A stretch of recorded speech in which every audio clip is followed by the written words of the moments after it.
So, here's part 2. Yun nga, I felt, my God, I felt the pain go away. Go away. Immediately, oh my God, parang walang nangyari. Parang hindi ako nagkaroon ng sprained back. Oh my God. What a miracle of healing by Saint Michael Archangel through my dream. Ang galing. Oh my goodness. So, that was Saint Michael Archangel's my divine supernatural experience with Saint Michael Archangel during that time. Before I spiritually awakened. So, ganon. Oh Lord. Thank you, Lord Jesus Yeshua. Thank you, Saint Michael Archangel. That was I was so amazed. As in, and then it didn't come back. Wala na, hindi na bumalik yung sakit. Wala na talaga. My sprained back just healed right then after. Without, hindi na ako tumawag ng manghihilot or wala akong ininom na gamot for painkiller or something. My goodness. And with a strong faith in the Lord, in Yeshua, in the divine, no, in Saint Michael Archangel, all things are possible. Nothing is impossible.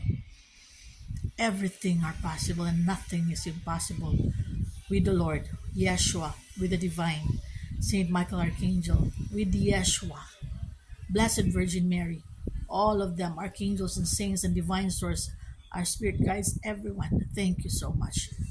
Up there. Divine source. So, heavenly realms.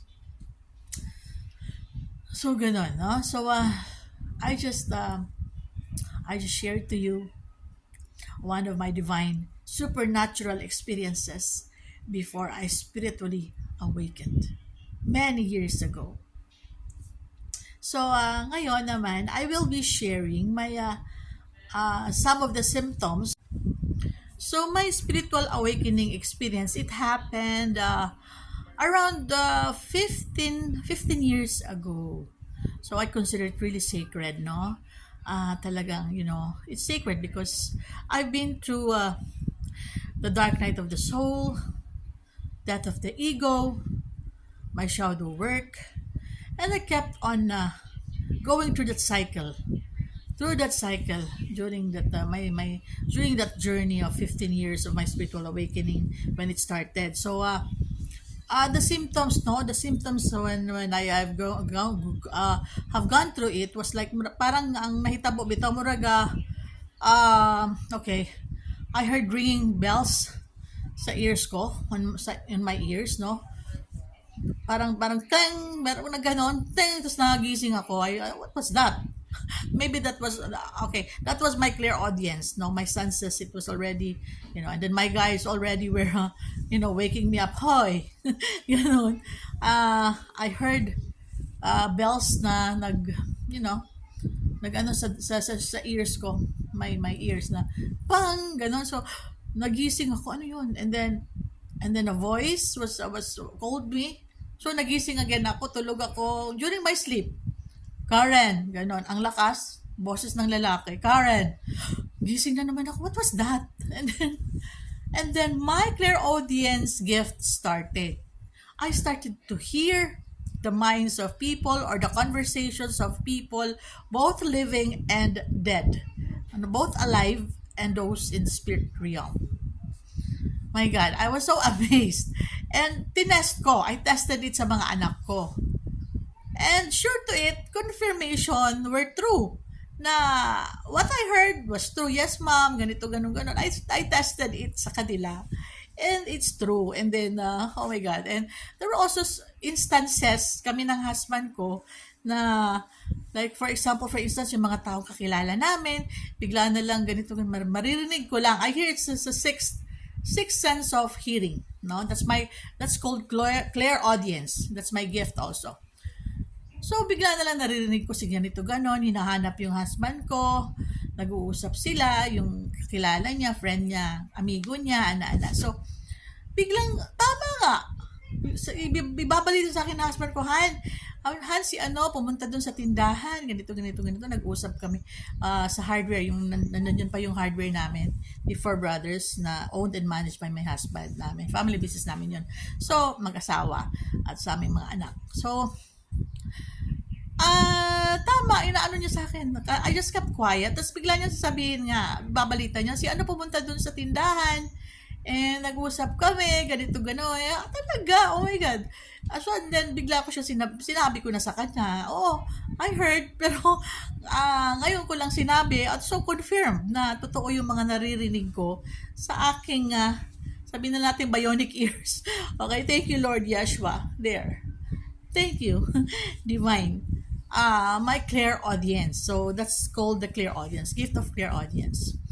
So and there are also, there are also, mischievous spirits or mischievous entities sa airwaves.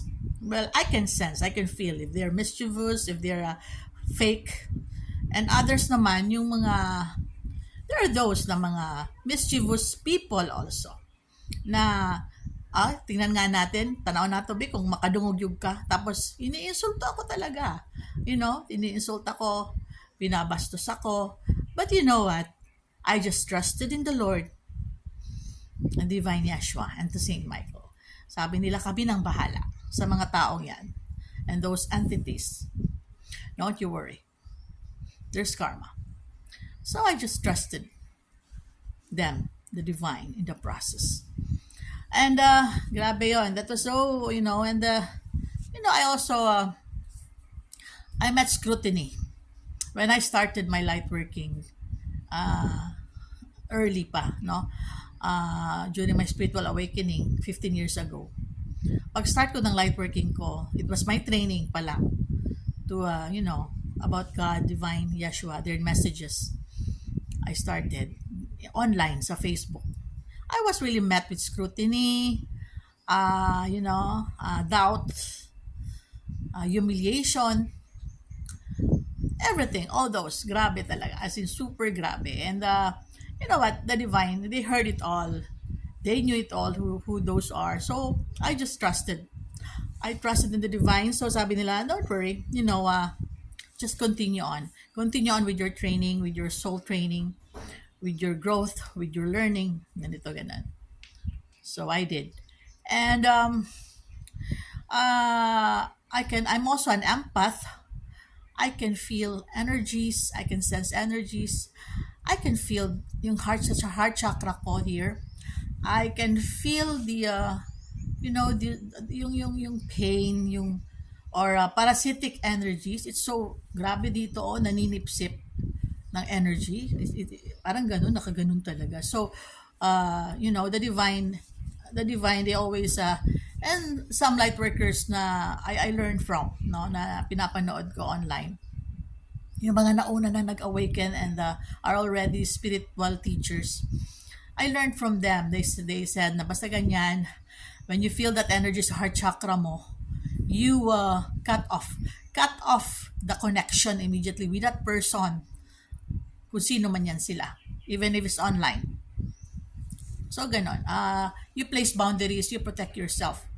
So, I did. Kasi grabe talaga. As an empath, I feel everything here in my heart's chakra. And if it's painful, if it's anger, if it's hate, ganon, no? Talagang parang gumaganon sa heart ko dito. I feel it. Sumisikip. So, it's not healthy for me physically and spiritually. So, what I do, I protect, of course. I do that. And I place boundaries.